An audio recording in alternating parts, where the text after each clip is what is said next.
Hanggang saan pala yung gugupit natin? Sa gupit muna. Sa baba lang po. Tanggalin ko lang yung pinakamanipis. Okay, sige. Tapos Mamaya ko na lang. kung okay, may layers din dito. I think wag natin lagyan Kasi masyado. may maliit po kong hair dito. Hindi siya pantay-pantay talaga. Ikunik ko na lang siya. Check ko na lang siya Okay. mamaya. Ha? Yes po.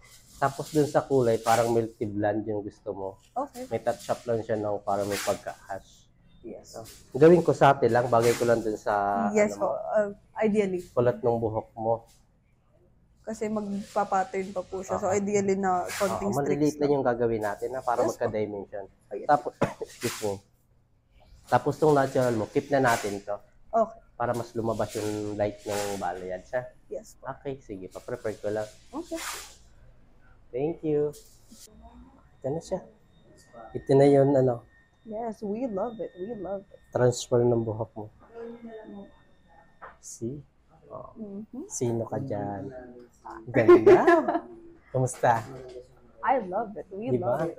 Ikaw pa ba yung kanina? Hindi na. Ay, Grabe, ang ganda ng pagka-milky blonde niya. true. Saka yung curtain bangs mo.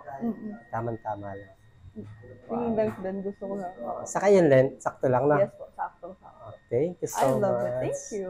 So, alagaan mo lang to ng mga pang-maintenance, ha? And then, pag, like, after 2 to 3 months, kasi magpe-fade na siya, ito-tone down lang natin siya, ha? Okay. Balik ka na lang ulit dito, tone down natin. Okay po. Okay, thank you. Kuna ko ng video yung likod, ha? Okay po. Thank you.